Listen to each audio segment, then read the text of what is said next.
This lecture is organized by Horizon, the Physics and Astronomy Club of IIT Madras, which is a part of Center for Innovation. Some personalities don't need an introduction, so this is sort of a redundant exercise. All I see here are fans of Professor Balakrishnan. He received his PhD from Brandeis University, USA in 1970, and after that he worked for a decade in the TIFR, Tata Institute for Fundamental Research, and Indira Gandhi Center for Atomic Research, and then in 1980 he joined IIT Madras as a professor of physics. He has worked in a number of fields from particle physics, many body theory, dynamical systems, stochastic processes, quantum dynamics, etc. He's made important contributions to the theory of elasticity, continuous time random walks, and recurrences in dynamical systems. But apart from that, most importantly for students of physics like us, like you, he's well known or popular worldwide for his NPTEL lectures. How many of you have seen at least one lecture from Professor Balakrishnan? Without further ado, I welcome Professor Balakrishnan to the stage. Thank you, sir.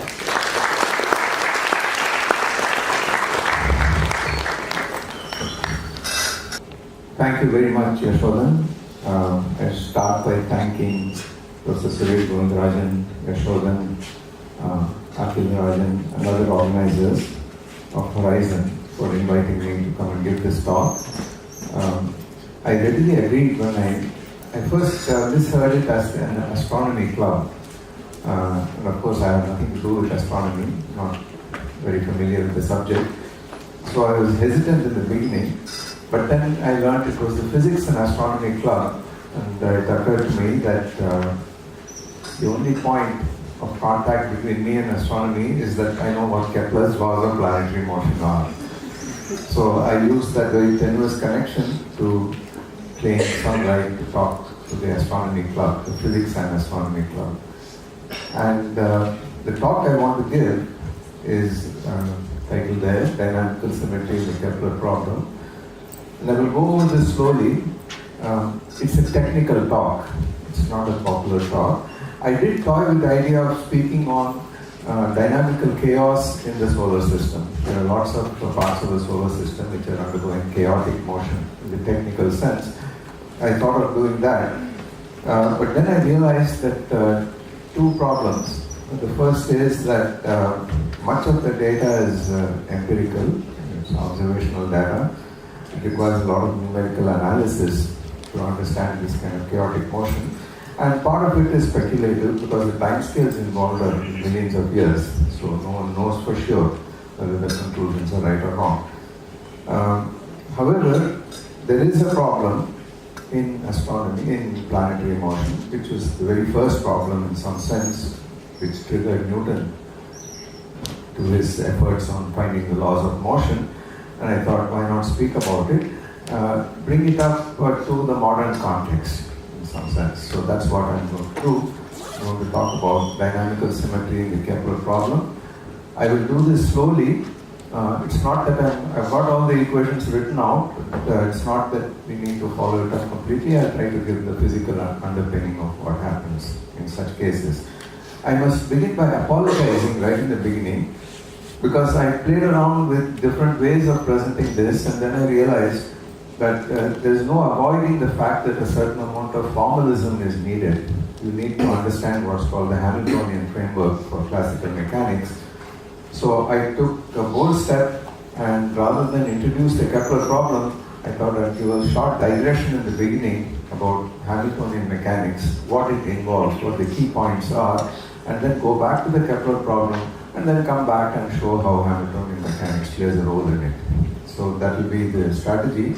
So in the beginning, the first 8 or so projections will be formalism, and then we will get to the real problem. So I ask you to bear with me for this slight mix-up. So let me start by saying what the origins of classical mechanics are. We all know that classical mechanics is very closely linked to planetary motion. In fact, Newton's laws of motion plus Newton's law of universal gravitation together lead to Kepler's laws of planetary motion. That was Newton's great success in the watershed years of 1665 to 66. In those 2 years, what Newton did has not been matched since, either before or after at all.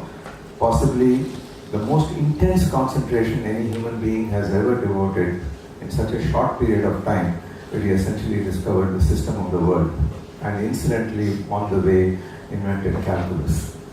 So it's an absolute watershed achievement, the likes of which will probably never be seen again. This problem of planetary motion has been the springboard for much of classical dynamics for the next 350 years. We are going to wave back and forth on this. I'll come back to the formalism, go back to the planetary motion problem, etc. So, here's the first of the promised pieces of formalism, Hamiltonian dynamics. So, in a nutshell, what it is the following. It's classical, not quantum mechanical at this level. And it says that any given system, doesn't matter what kind of system it is described in configuration space, in real space, by a set of generalized coordinates, which are run from Q1 to Qn, n such degrees of freedom. Corresponding to these coordinates, there are conjugate momentum. There's a generalized momentum P, which has got components P1, P2, up to Pn. Dynamics happens in this 2n dimensional phase space for this object. The object itself may move in real 3-dimensional space. That's beside the point. The dynamics, the description of the dynamics requires a 2n dimensional space immediately, spanned by these 2n components, n of which are called coordinates and n are called momentum. That's the first point about Hamiltonian dynamics. On this space, this 2n dimensional space, you have an interesting structure called a Poisson bracket. And I've defined it 2 lines below here, what the Poisson bracket does. It says if you take any 2 functions, a and b, of these phase space variables, then you can define a Poisson bracket of the 2, which is denoted by this curly bracket, which is this difference of partial derivatives. It looks very strange, very artificial, but this has got deep geometrical underpinnings here. This Poisson bracket, the bracket structure, is actually the dot product in this phase space, a very peculiar kind of dot product of the gradient of A times the gradient of B, and it's called the symplectic gradient. But written out in the terms of these independent variables, Q's and P's, this is the way it looks here. We're not going to use this very much. We're going to use the Poisson bracket, but I'm not going to use this definition very much, except that it can be calculated.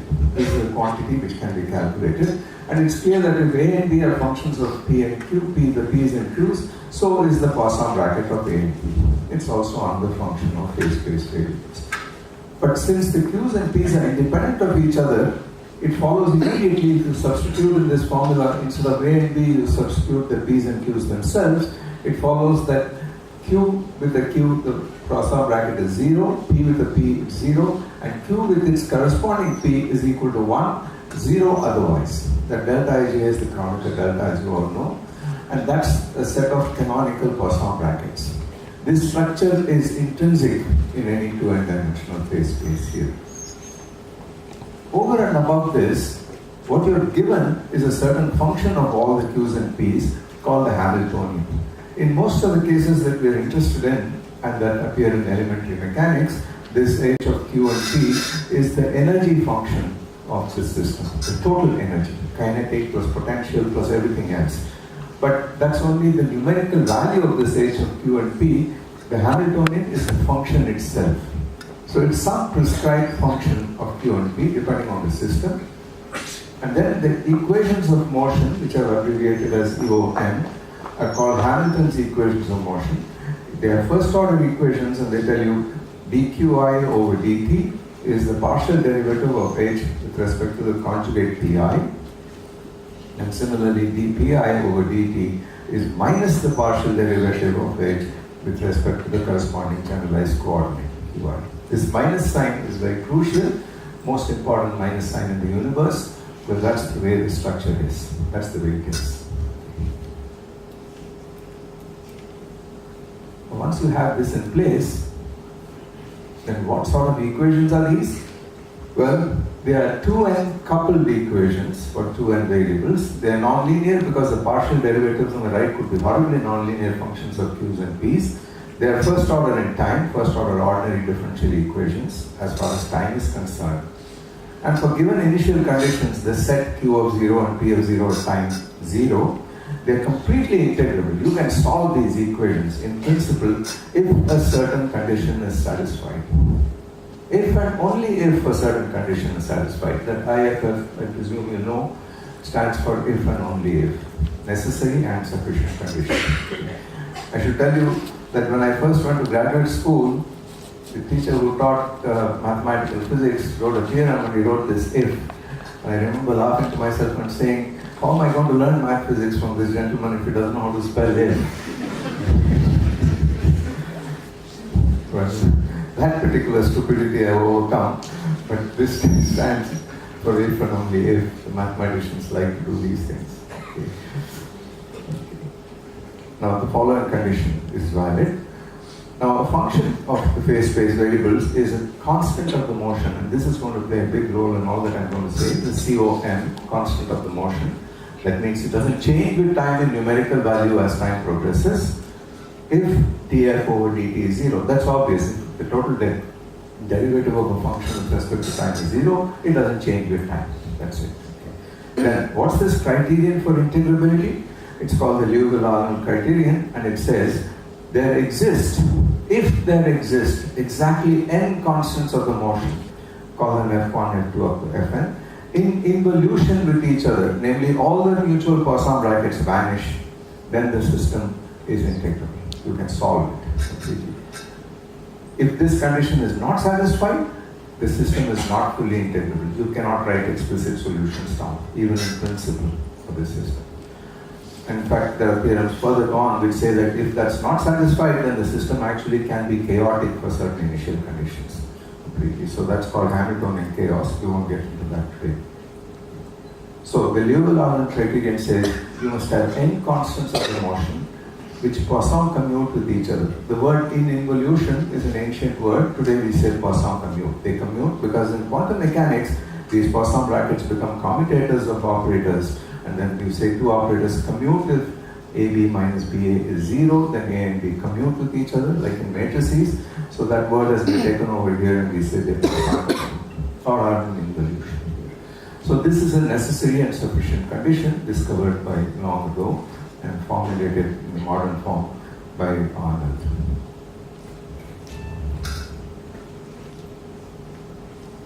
Is it possible to have greater than n constants of, by the way, n is the number of degrees of freedom of the system. That itself can vary, 1, 2, 3, 4, etc.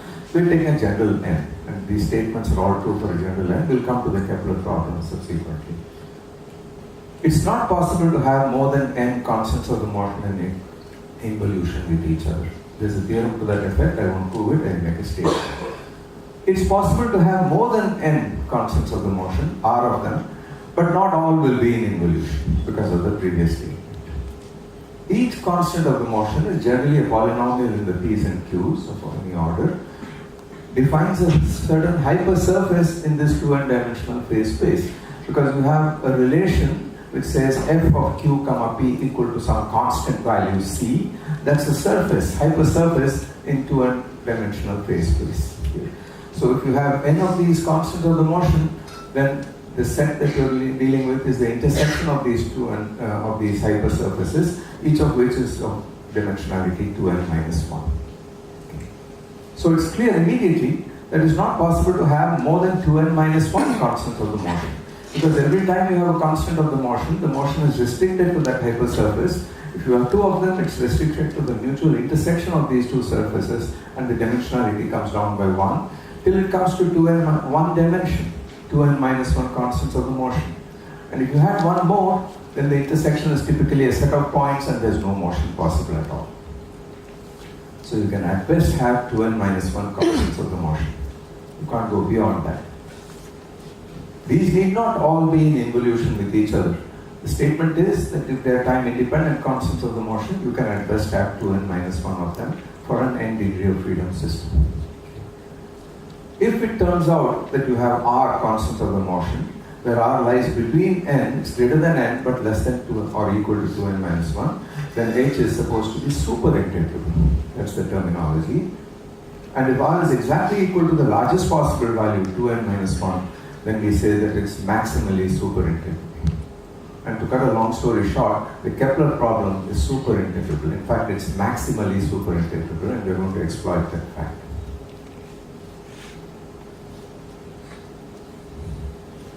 What's the condition? This is just a side remark. It helps. What's the condition for a function phi of qp of the phase space variables to be a constant of the motion? T phi over dt must be 0. That's it. But you now put T phi over dt and write it as a function of the q's and the p's and do the chain rule of differentiation. You discover that d phi over dt is the Poisson bracket of phi with h. So phi is a constant of the motion if and only if it's in involution with the Hamiltonian h. And phi and h will then be a constant of the motion. That's important to remember. Now the million-dollar question: how do these constants of the motion arise? Where do they come from? It comes from a very profound theorem in dynamics, Noether's theorem. It's called Noether's theorem, and it connects the notions of symmetry, invariance, and conservation laws. Symmetry implies invariance, invariance implies conservation laws or constants of the motion, conserved quantities. Now what is this connection? It's a very, very deep and profound connection which was discovered by this mathematician, Noether, in the beginning of the last century. She was possibly the greatest woman mathematician ever. She ran away from Nazi Germany in the 30s to America, where she found a job in Bryn Mawr College, and then she died tragically. Died in her 50s, but the theorem is immortal, absolutely. It's valid in classical mechanics, it's valid in quantum mechanics, it's valid in quantum field theory, it's valid in great generality. We will do this in Lagrangian mechanics, and let me show you what happens. In Lagrangian mechanics, you have, instead of the Hamiltonian, a Lagrangian function, which is a function of the generalized coordinates and the generalized velocities, q's and q dots, rather than the momenta. And if q goes to q plus some delta q under some infinitesimal transformation, you can easily compute what delta L does. And you use the equations of motion and you get this final equation down here, which says that the change in L due to a change induced by a change in the coordinates is this. It's the total derivative of some combination. This quantity delta L over delta q dot, the partial derivative of the Lagrangian with respect to the corresponding any generalized velocity, is in fact the definition of the corresponding generalized momentum. Okay. So you see the connection with the Hamiltonian framework here in this relation. That's on the one hand. On solution sets, we use the equations of motion, which in this case are not Hamilton's equations, but they're called the Euler-Lagrange equations in the Lagrangian framework. On the other hand, suppose it can be shown that under such a transformation, the change in the Lagrangian is a total derivative without using Euler-Lagrange equations. Now, once you add the total derivative, time derivative to the Lagrangian, the equations of motion don't change for technical reasons, which I won't get into here. This is called gauge freedom, and it says essentially that the action from which the equations of motion arise, the action doesn't change under the addition of such a term here. So you have two formulas for the delta L, the change in the Lagrangian, one with the equation of motion used and one without. The two of them are both total derivatives, so these two must be equal. Therefore, the combination, the difference of the two must be independent of time, and that's your constant of the motion. So this is the most direct way of evaluating or determining constant of the motion. Use Noether's theorem. That's the take-home lesson. We're going to give some examples very shortly. Here's one, right away. When you have a system of particles, n of them, they interact, then the Lagrangian is the sum, is the difference of the kinetic energy and the potential energy. And the kinetic energy is, of course, the usual half mv squared for each of the particles added up. The potential energy minus the potential energy is pairwise potentials, so these particles interact with each other such that the potential energy between any two of them is a function only of the distance between them and not of the directions, or of the two independent vectors r1 and r2, ri and rj. When that happens, it's immediately obvious that this whole combination is rotationally invariant. Doesn't matter how you orient your coordinate system, this Lagrangian is not going to change at all. So it is obvious that if you shift the origin of coordinates in this problem, so the origin here, you move the origin of coordinates there, adding a constant vector epsilon to each coordinate vector, it's obvious that delta L is 0. Right? So it immediately follows that P dot delta R summed over the degrees of freedom is a constant of the motion by Noether's theorem. But this shift epsilon is an arbitrary vector. It doesn't matter what this epsilon is. So you have epsilon dot, the sum of these vectors is 0, therefore the sum of the vectors is the epsilon dot that is a constant of the motion, therefore the sum of the vectors is a constant of the motion. But that's just what the total momentum is. So this is possibly the simplest way of proving rigorously that when you have a Lagrangian, when you have a system which has only pairwise forces depending on the distance between particles, then the total momentum of the system is constant. It's a constant of the motion. The consequence of this, when you specialize to just two bodies, is called Newton's third law. That's exactly what it is. It says that the total momentum is 0, which implies that F1 is minus F2. We'll see that. We'll come back to Noether's theorem in Hamiltonian mechanics. That's got a profound implication. We'll come back to that as we go along. And the last thing I have to mention here in this initial portion is the idea of canonical transformations for Hamiltonian systems.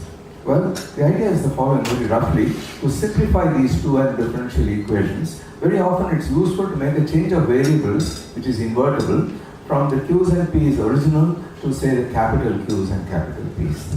Same number of variables, 2n, such that Poisson brackets are preserved. So this Poisson bracket of q with q and p with p is 0, q with p is the Kronecker delta. That's preserved in the small letters or in the big letters. That's called a canonical transformation. What is the big deal of this transformation? Well, a canonical transformation ensures that the structure of Hamilton's equations is preserved. So if h goes to h prime, the new variables, then q dot, capital Q dot is delta h prime over delta p, capital P dot is minus delta h over delta. So the structure of the equations doesn't change, the set of equations, but the new Hamiltonian might be much simpler. For example, it may not have the dependence on any dependence on some of these variables. The equations would then simplify. So that's worth remembering, is what a canonical transformation is. So that ends the preliminaries that I wanted to talk about, and we'll come back to whatever is needed from these preliminaries. Now let's go to a physical problem on the way to our Kepler problem. You have two masses, M1 and M2. They have an interaction between them. The potential energy is V of the distance between the two particles. And now the Hamiltonian is the total energy. This system is the sum of the kinetic energies plus the potential energy here. Now we could in principle write Hamilton's equations down for these two particles and try to solve them, but we must exploit the fact that this potential energy is only a function of the distance between the two particles, which is the usual case here. Incidentally, as soon as I write this down, Newton's third law follows immediately, because the force on particle 1 due to particle 2 is F12, that's minus the gradient with respect to R1 of V, and the other fellow is minus the gradient with respect to R2 of V, and since the function is only a function of R1 minus R2, the gradient with respect to R1 is minus the gradient with respect to R2, and therefore F12 is minus F21. That's Newton's third law in this problem. So you see that these laws that were written down originally are really falling into place, like the conservation of momentum, the conservation of angular momentum, Newton's third law. They're all falling into place as very trivial elementary consequences of a much more general formalism. Now, the trick here is to separate the center of mass motion from the relative motion between the two particles. And you do that by defining the center of mass coordinate capital R, its conjugate momentum capital P, which is the total momentum, which will be a constant of the motion as you can anticipate. Then the relative coordinate R is R1 minus R2, and the conjugate momentum to R is not P1 minus P2, but it's N2 P1 minus N1 P2 over N1 plus N2. That is forced upon you because this must be a canonical transformation. So you need these Poisson bracket relations that therefore tells you that this little p is not p1 minus p2 or half p1 minus p2 as you sometimes guess. Although when m1 is equal to m2, you can see it's p1 minus p2 over 2. So that's a special case. This is a canonical transformation. That means we are guaranteed that the new system, new variables, it will also be a Hamiltonian problem. And what happens to it? Under this transformation, as many of you may be familiar, the Hamiltonian goes over to the new Hamiltonian. I've denoted it by a slightly different symbol because it may be a different function in general. It's again a sum of the kinetic energy with twice the total mass here, m1 plus m2, plus the kinetic energy for the relative motion, with a small mass here which happens to be the reduced mass m1 m2 over m1 plus m2, plus the potential v, which is now a function only of the magnitude of the relative coordinate little r. There is no dependence on capital R. There's only a kinetic energy term. So the center of mass behaves as if it's a free particle with only a kinetic energy, which means that p is a constant of the motion, and the center of mass coordinate is trivially given by integrating this equation using the fact that p is constant. So it linearly increases with t. The problem therefore reduces to this Hamiltonian, which is the Hamiltonian for the relative motion. So we've reduced a two-body problem to a one-body problem in a potential V of r. It's obvious from here that if you take little r equal to 0 as the origin of coordinates, this Hamiltonian does not change if you rotate the coordinate system, because p squared is a scalar, p dot p, and V of r is a function of the distance r, which doesn't change under rotations. Therefore, you expect angular momentum about the origin, this origin, to be conserved. L must be a constant of the motion. But we need to prove that. There are many ways of proving it. The first way is to say, well, since the force is minus a gradient of v, which is minus dv over d, the other times the unit vector in the radial direction, the torque on the particle is 0, this particle is reduced mass. The torque is 0, the angular momentum doesn't change, the dl over dt is 0, or L squared is a constant of the motion. But this assumes Newton's second law for rotational motion. We don't want to do that. We want to do Noether's theorem. So we start with this Lagrangian, and we want to show that in the coordinate rotation, this about the axis n, any arbitrary axis, through an infinitesimal angle epsilon, this r goes to r plus delta r, where delta r is epsilon times n cross r. This figure will tell you why. Here is r, you rotate about this axis, and then you can see that this r, delta r goes into the pole on this cone. That's r plus delta r. And we can write down what this delta r is. It's epsilon times n cross r. You put that in, you find out what delta r dot is, and then you find out what delta L is, and it turns out to be 0. Therefore, the constant of motion by Noether's theorem is just p dot delta r, which with a little bit of manipulation tells you that r cross p is a constant of the motion. So we've rigorously derived angular momentum conservation from Noether's theorem for this system. That bears our physical intuition that everything is a scalar and should be invariant under rotations. Now the interesting part starts. When you say L is a constant of the motion, you really have three components to it, L1, L2, L3 or X, Y, Z components, and they're all constants of the motion. Each of them is a constant of the motion. And if I write out the formula for R cross P, then L1 is x2 p3 minus x3 p2, and similarly in cyclic permutation for L2 and L3. Then you ask, what's the Poisson bracket of L1 with L2 itself? And a little bit of using the canonical Poisson bracket relations will tell you the bracket of L1, L2 is L3, L2, L3 is L1, and L3, L1 is L2. This is called the angular momentum algebra because it's the algebra generated by the Poisson brackets of the three angular momentum components. But you see, now we're in good shape because the Hamiltonian is by definition a constant of the motion. Any component of the angular momentum, any one component, can't take two because they're not in involution with each other. And this total angular momentum squared, L1 squared plus L2 squared plus L3 squared, they are all in involution with each other and they're all constants of the motion. We have a system with 3 degrees of freedom because you have a 3-dimensional group of 3 by 3 orthogonal matrices with determinant +1, and that's the symmetry of this Hamiltonian. That's all you can see. But In our interest is in the Kepler problem. It turns out that for special values of the potential, V of r, specifically the Kepler potential, which is proportional to minus 1 over r, or the isotropic harmonic oscillator, which is proportional to r squared, the problem becomes super integral. And we have to establish this. This is going to be the theme of the rest of the talk. We want to see what's the real symmetry of the Kepler problem and what's the physical consequence of this symmetry. So here we come to the Kepler problem.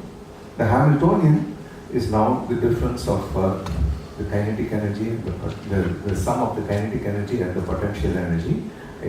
So I've denoted this constant multiplying the 1 over r by k. It's a gn or whatever in the problem we are interested in.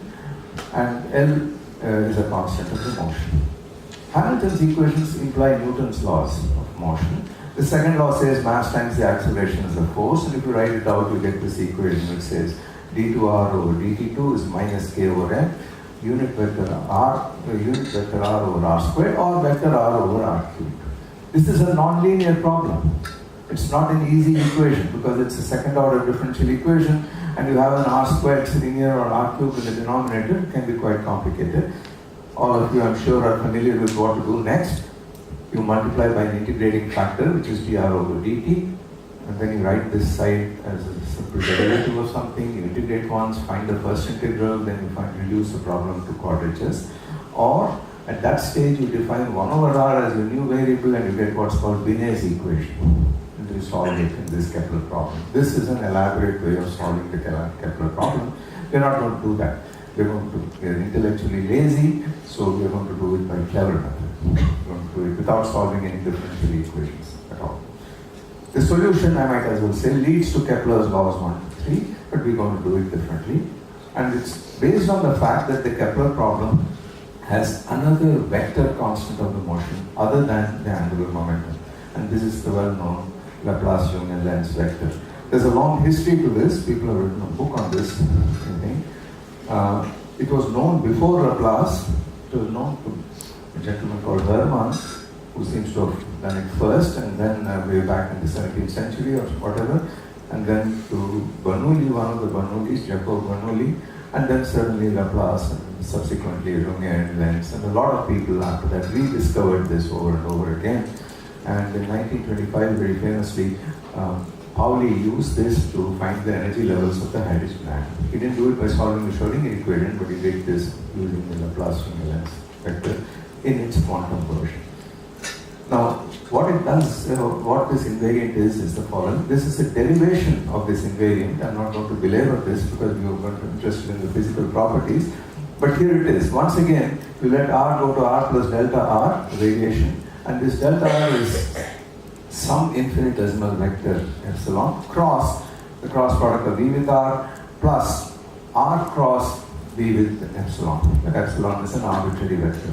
And then you do a little short calculation, you discover that there is a constant of the motion associated with this, which turns out to be this combination here in square brackets. Therefore, since this vector epsilon is arbitrary, here is the Runge-Lenz vector, Laplace-Runge-Lenz vector, which reads P cross L. P is the momentum of this particle, cross L, the angular momentum, which is itself r cross P, minus m times this constant which appeared in the potential over r times r vector. So this is the unit vector in the r direction. And this weird combination of P, L and r is guaranteed to remain unchanged as time goes on. Okay. But look at where this vector is. R and P form a plane. L is perpendicular to it. And you want to do P cross L, so it's back in the plane. This vector is back in the plane, formed by R and P. So this lies in the orbital plane, and this lies in the orbital plane. So this Runge-Lenz vector A also lies in the orbital plane, somewhere or the other. And it doesn't change in direction. So for the Kepler problem, we have the Hamiltonian, that's one constant of the motion. We have three components of L and three components of Runge-Lenz vector. They're all constants of the motion. But now we have an embarrassment of riches. Our phase space is 6-dimensional because we have a 3-dimensional configuration space. Phase space is 6-dimensional. But we now got 1 plus 3 plus 3, 7 quantities But the phase space itself is only 6-dimensional, so this is clear that these 7 quantities cannot be independent of each other. There must be relations. That's very easy to see, because if you dot this A with L, L dot P cross L is 0, and L dot R is 0 because L is R cross P and R dot R cross P is 0.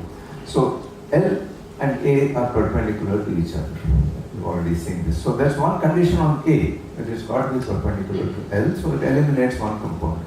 And then if you use a little bit of elementary vector algebra, you discover that the square of A, the square of the magnitude of A, can be written in terms of the Hamiltonian and the square of the angular momentum plus a constant.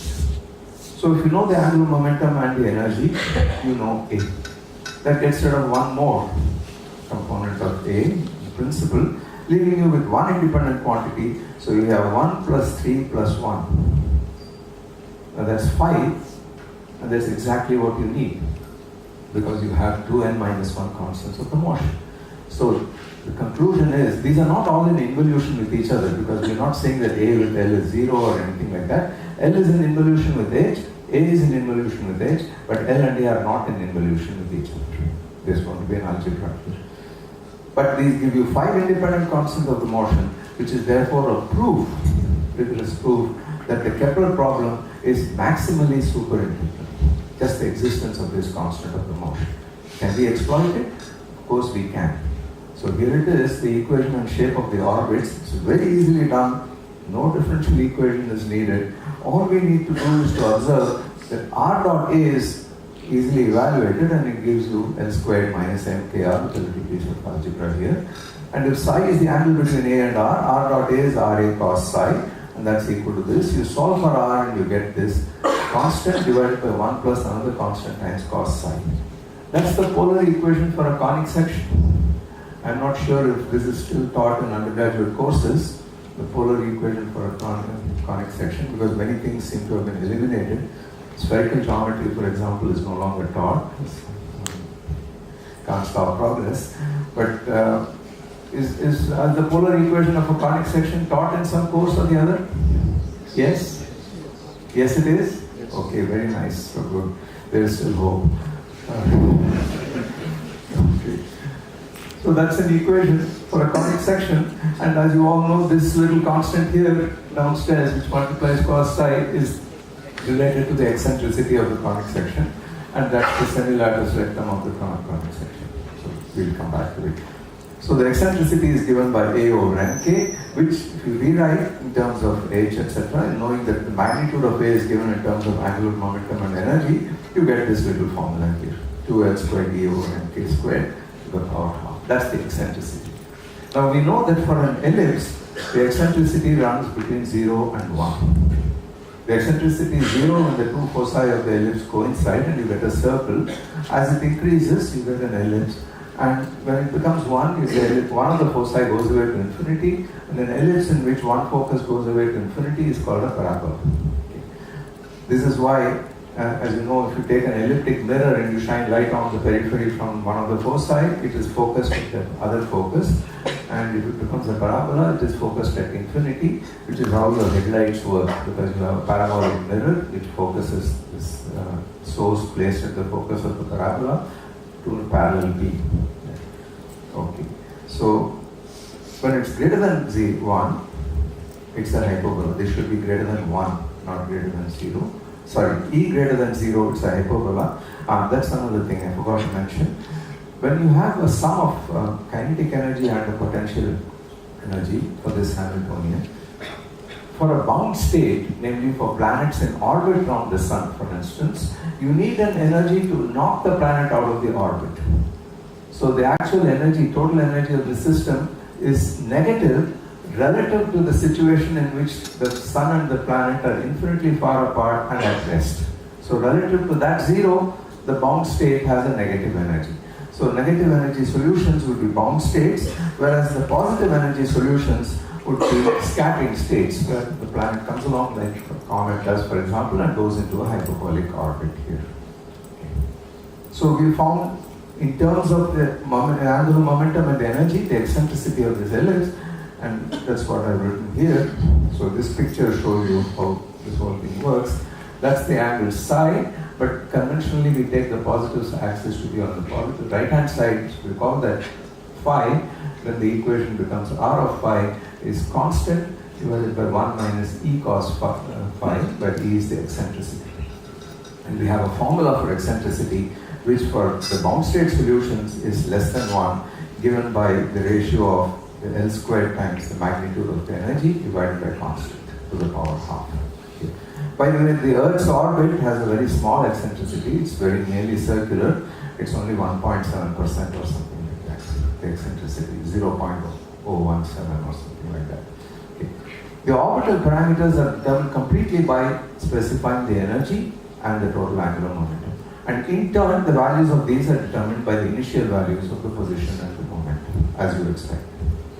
In fact, I have a picture here which shows you what the direction of L is. So the direction of the orbital angular momentum gives you, perpendicular to the direction is the plane of the orbit. That's fixed by r and p at 0, t equals 0. The direction of A is from the focus to the perihelion. So it runs from this point, this way, on this side. Okay. Now there's a little bit of algebra here. You know the semi-major axis, the semi-minor axis, the distance from one of the foci to the top here, this co-vertex is also equal to the semi-major axis. Then this is the distance from the center to the focus, that's little c, and this L is the semi-lattice vector, this quantity here from the focus to wherever it cuts the ellipse. All these parameters which determine the shape of the ellipse are all writable as I've done in this transparency, this projection, in terms of L and E. So you specify the total angular momentum magnitude and the energy of this orbit, of this planet, and I tell you what the ellipse is completed. The shape is free. All the parameters are known. And it's very elementary algebra, as you can see. What about Kepler's second law? Well, we've just proved the first law. We've seen that there is an elliptic motion, conic section with the sun at one focus, the center of attraction at one of the foci.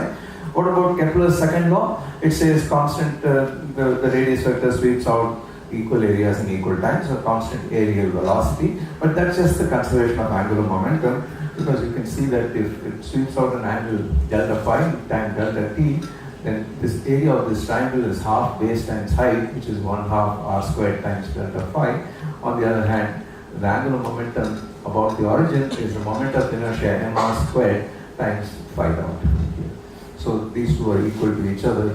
So conservation of angular momentum, which is true for any central force, is of course valid for the Kepler problem as well. And Kepler's second law therefore is not specific to Kepler's the gravitational potential. It is in fact true for any central force. We can also derive the third law, which says t squared proportional to d cubed or whatever, but I'd like to do that with a little trick. Again, being lazy, I'd like to do it this way without doing anything at all. Well, for the 1/r potential, the mass times acceleration is equal to the force which I've written there, taking the mass to the right hand side, and then the unit vector in the radial direction. And then if I now say I don't like r and t, I like to use r prime and t prime, where r prime and r are related by a scale factor lambda and t prime are related by a scale factor mu, then the same equation becomes in the prime variables, this quantity here, but it's multiplied by a mu squared over lambda cube. The mu squared comes because it's the second derivative, the acceleration has second derivative in time. The cube, the lambda cube comes about because two of them come from the r squared in the denominator here, and one power comes from the r on top. So if you bring that factor down here, you get a cube here. So all you've done is scaling, nothing more than that. And you get a new equation with an extra factor mu squared over lambda cube. But these two equations must be exactly the same. It doesn't matter whether I choose feet or inches or centimeters or kilometers, it doesn't matter. The scale factor is irrelevant, same physics. So mu squared must be equal to lambda cubed. That's it. Equivalently, I can say it another way. If there exists an orbit with a time period t1 and a characteristic length scale, which is the mean radius r1, then the same potential will also support another orbit with time period t2 and r2 such that t1 squared over t2 squared is r1 cubed over r2 cubed. That's called Kepler's third law. So it just comes from dimensional analysis. This is not proof that the planets go around an ellipsis. It says if, but then we've already proved that they go around an ellipsis, and therefore this is true. By the way, I request you to play with this. Instead of 1 over r squared, make this some r to the power n. In particular, make it n equal to 1 on top, n equal to minus 1 in this case. Instead of, if I say r to the power n, then this is the case n equal to minus 2. If you make it n equal to 1 on top, then it cancels against the r here.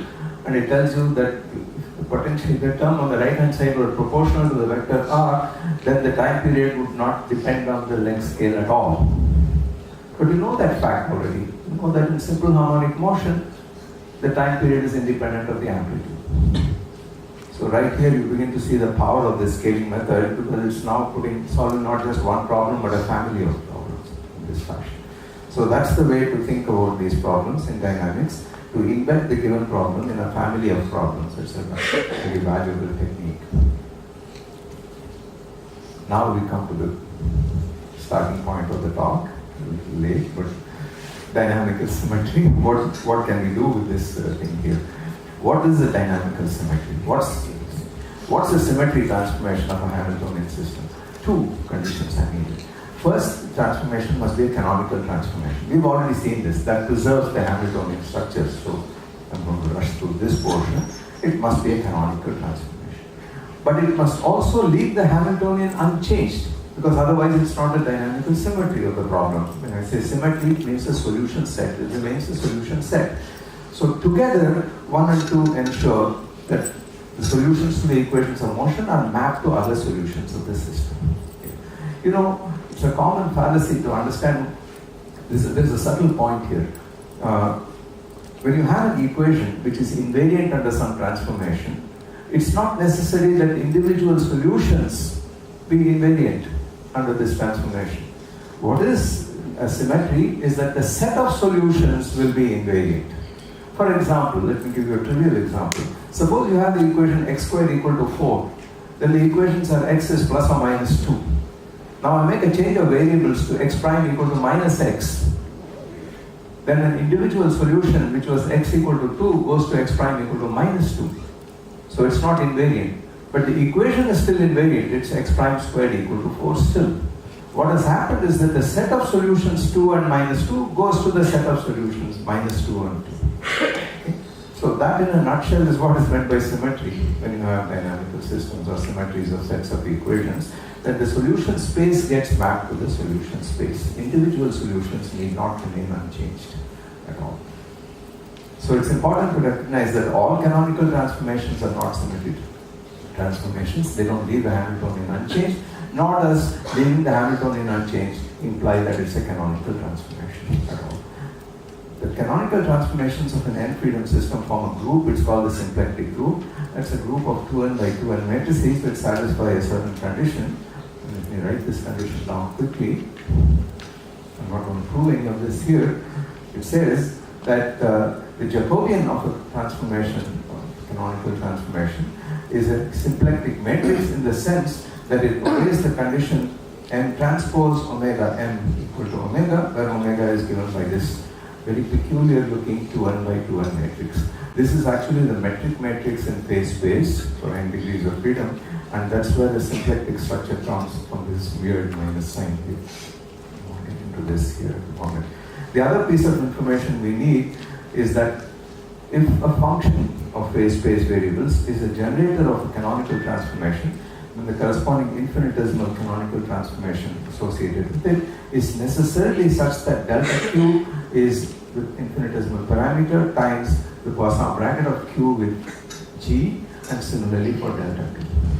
That's a statement which can be proven, but it's a useful thing to remember when we talk about a generator of canonical transformations.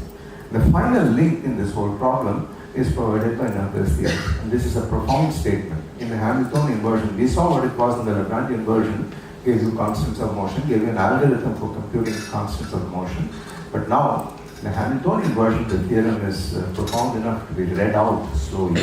Any generator of a canonical transformation, that is of the symplectic group 2n, SP2n, there is also a constant of motion that happens to have been in involution with the Hamiltonian, is a generator of the dynamical symmetry group of it. So that's all we need to do to find what this dynamical symmetry group is. In principle, easier said than done. You need to find all those generators of a canonical transformation which Poisson commute to the Hamiltonian, and these will form an algebra which gives you this dynamical symmetry group of the system.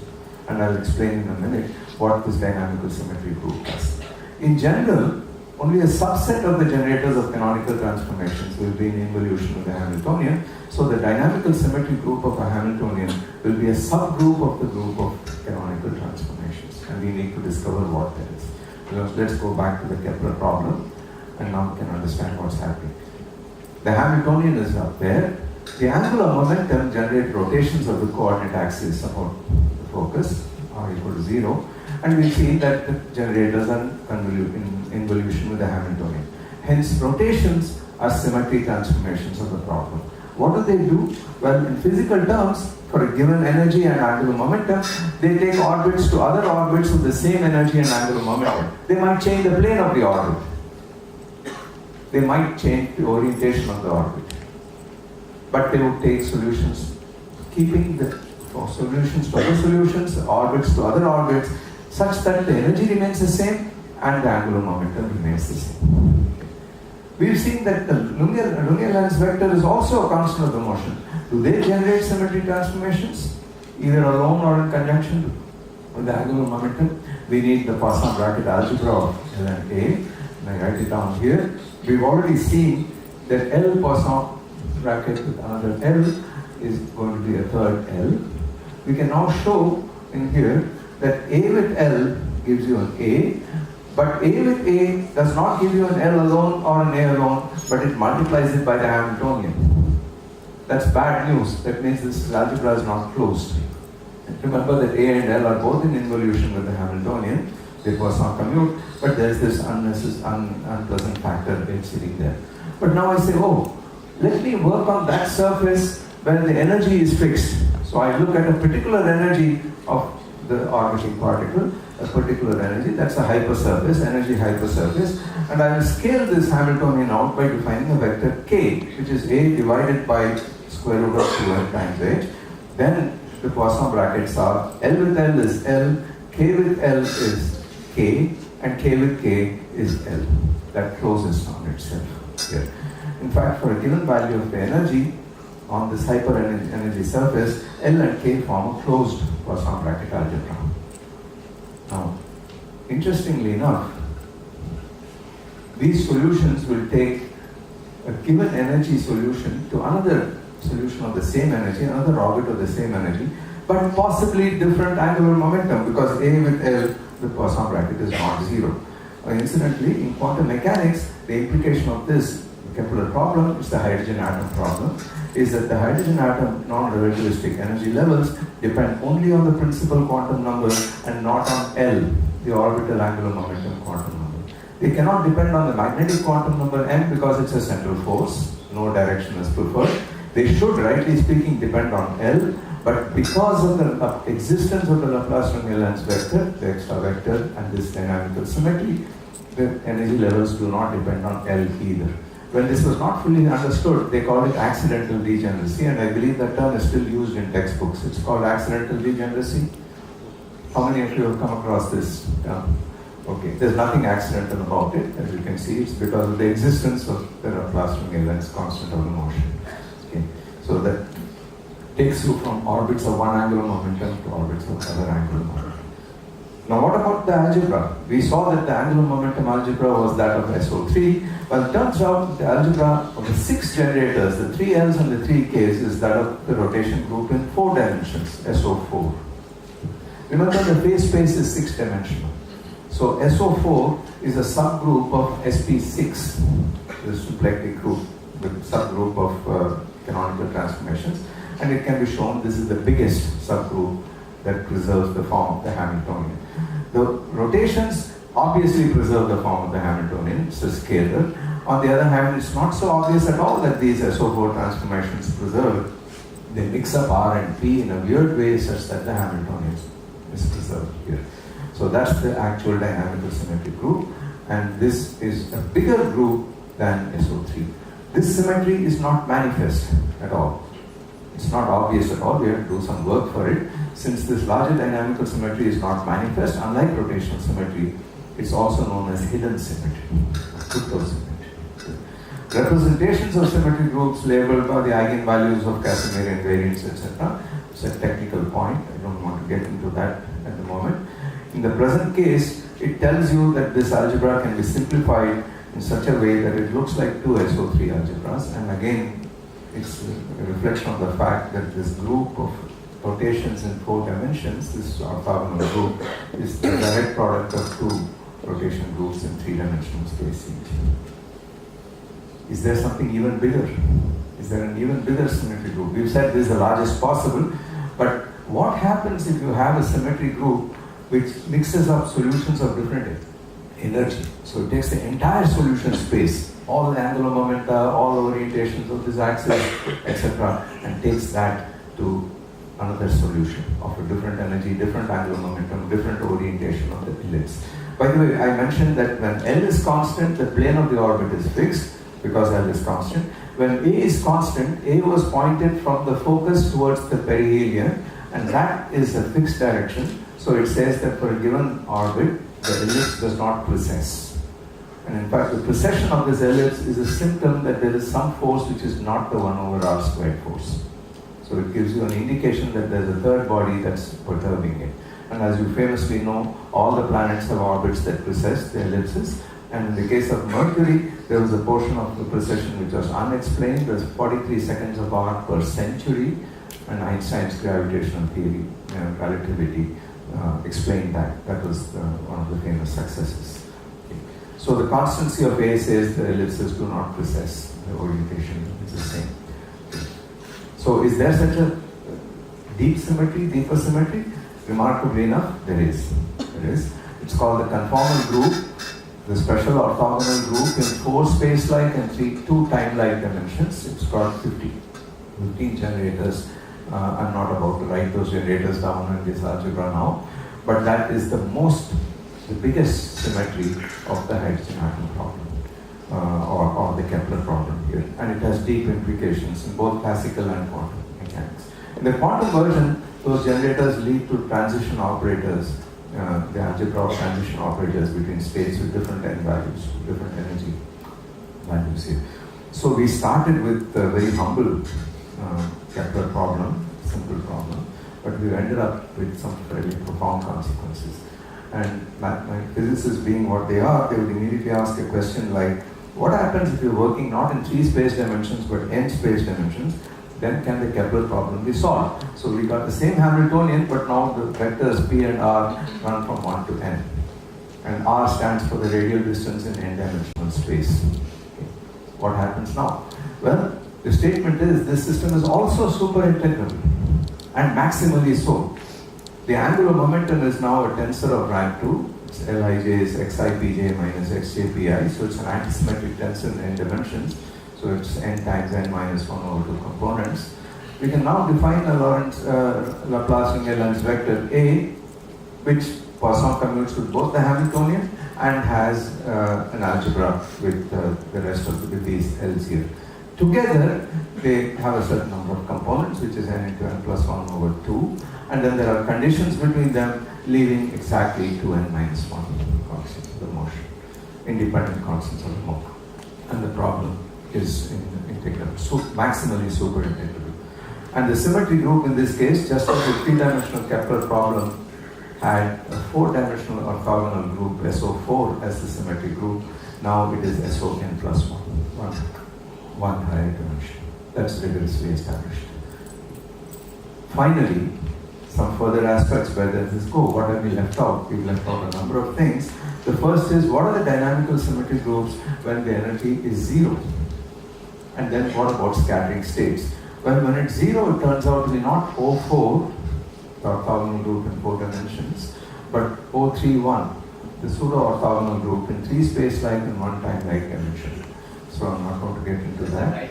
First line should be E greater than 0. Oh yes, the first one should be E greater than 0. Sorry, thank you for this. Then it's the Lorentz group, and if E is exactly equal to 0, then it's equal to the Euclidean group in 3 dimensions here. When it's equal to 0, you can think of it in another way. When the total energy of this planet is 0, it's in an open orbit, it's in a parabola, because one of the semi-major axes has gone away to infinity, the focus has gone away to infinity. So you essentially are in a parabolic orbit in this case. Now in that case, this rotation group, it's as if you have gone back into some kind of plane. And that's a 3-dimensional Euclidean space, and that has this group of rotations in 3 dimensions and translations in 3 dimensions. So it's called the Euclidean group, it's non-compact, etc. So that's the dynamical symmetry group. We've not talked about those 2 problems. Then the conformal invariance of symmetry of the Kepler problem. I mentioned this SO4 too. Now there's a very interesting feature of these problems, which is that this and many other problems with potentials can be mapped to free particle motion in a higher dimension, in a higher number of dimensions, and what's called null geodesic motion on various kinds of spaces which could be curved purely mathematically. So you can take a 3-dimensional problem, a particle moving in a particular potential in 3-dimensional Euclidean space, and the dynamics of it can be mapped onto the motion of a particle, free particle, in a generally curved space with a higher number of dimensions. And for that you can use the properties of geodesic motion, you can use differential geometry, etc. to write down Riemann geometry, to write down solutions of various kinds. So there are mathematical tricks. In this case I brought this up because you can show that the problem we've been looking at, the Kepler problem with negative energy, is equivalent to geodesic motion, namely the motion of a free particle on S3, which is a 3-dimensional space of constant curvature embedded in 4-dimensional Euclidean space, purely mathematically. So that there's a whole literature on that. And then we never looked at the relativistic case. What happens if these particles don't move non-relativistically but relativistically? That too can be solved. The quantum mechanical case, which means the bound states and scattering states of the hydrogen atom, the accidental degeneracy, etc. That's another ramification.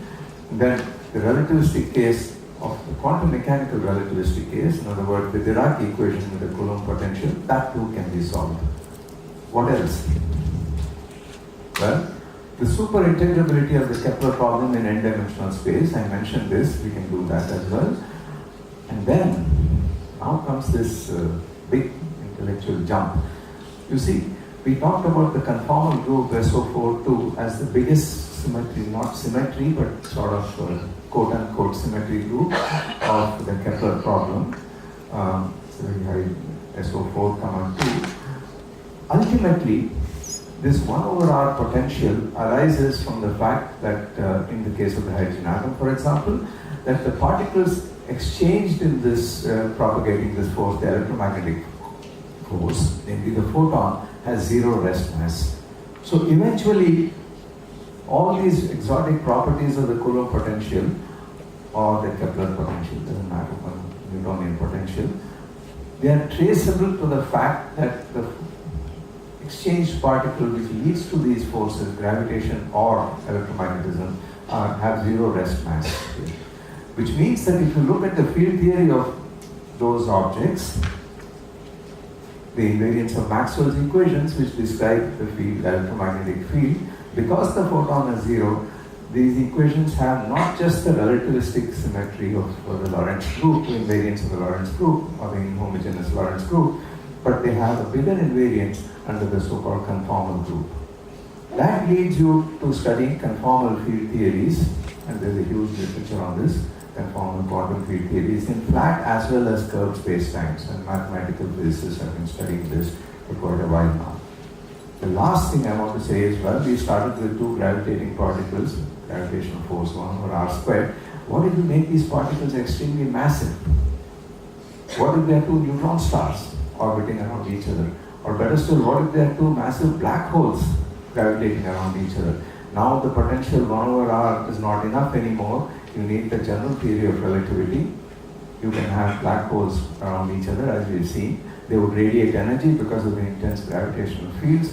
There would be gravitational field waves coming out. Eventually they would merge, and the neutron stars would collide, the black holes would merge, and you'd have a ripple effect everywhere. This ripple effect which you detect LIGO or whatever, gravitational wave detectors. Those are very hard problems, but they all sprang from the very humble Kepler problem, which so long ago Kepler said that we move in ellipses, and then that had to be explained. And you started with Newton's equations and then made systematic progress till where we are today.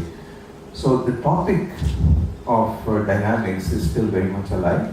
I should end with a statement that much remains to be understood, because the further you go, the more the problems crop up, and we have a lot to understand. And I should mention that while Newtonian dynamics or Hamiltonian dynamics, classical dynamics, is an old subject, it is not obsolete. In fact, in a very real sense of the word, in a technical sense, the quantum mechanical problem, corresponding quantum problem, is somewhat easier than the classical problem. The symplectic structure of phase space makes things extremely interesting in the classical dynamical case. And we can only stand in awe of the fact that you have theory like quantum mechanics with its own peculiar properties, superposition and entanglement and so on. And in the classical limit, it goes over into this incredible symplectic structure of classical dynamics with its own set of interesting features. And what happens at the boundary? There is no sharp boundary at all. The semi-classical region is perhaps the most fascinating of all. And the number of problems there which are still to be understood is legion.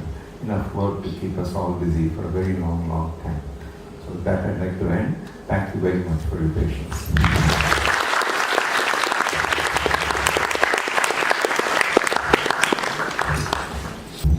The floor is now open for questions, and you can ask questions which are not strictly related to the current topic also. Our coordinators will provide you with the mic. We'll entertain a few questions. Can you first ask questions related to the topic? Sir, sure, sir. I have one. You use the scaling symmetry to get Kepler's third law. Isn't that scaling symmetry part of SO4 too? Because it might be changing energies but mapping solutions. No, because it changes energy. But the SO42 group allows that. Yes, oh yes. That's not a dynamical symmetry group. It's often called a dynamical group, but it's not a dynamical symmetry group because those generators don't pass on commute to the Hamiltonian. They change the energy. Yes, indeed. Yeah, as we know, because one of the generators of conformal group is scale, dilation generator.